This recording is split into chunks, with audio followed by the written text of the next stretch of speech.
Only in the Philippines. Paaminawan ninyo ang istorya ni Kuya, guys. Nindot kay iyang mensahe para sa Pilipinas. Wow, Philippines. 1 year sa daycare. Wow. 1 year sa kinder. 6 years sa elementary. Wow. 4 years sa high school. Wow. 2 years sa K-12. Wow.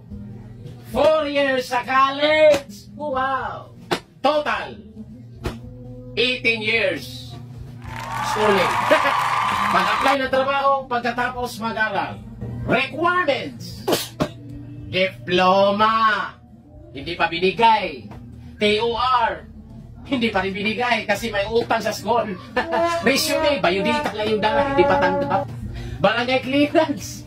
Police clearance. NBI clearance. Hit pa. Birth certificate, hindi tumanggap ng local. Valid ID. Naku, samot. Hindi pa dumating. Medical certificate. Drug test na. SSS number. PhilHealth number. Pag-ibig number. BIR number. Aming pang number. With work experience. Kakagraduate pa nga lang with work experience.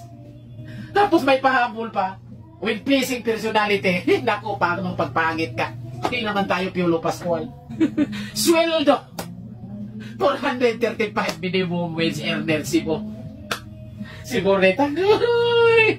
South Korea. South Korea. Walang schooling. Pass na ka sa exam. Kahit grade 1, kahit walang grado.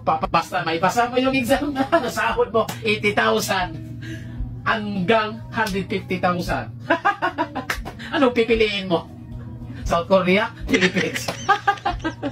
South Korea na tayo? Mag-review na tayo? Hichime kokoro! Hanyo chonon chonon! South Korea!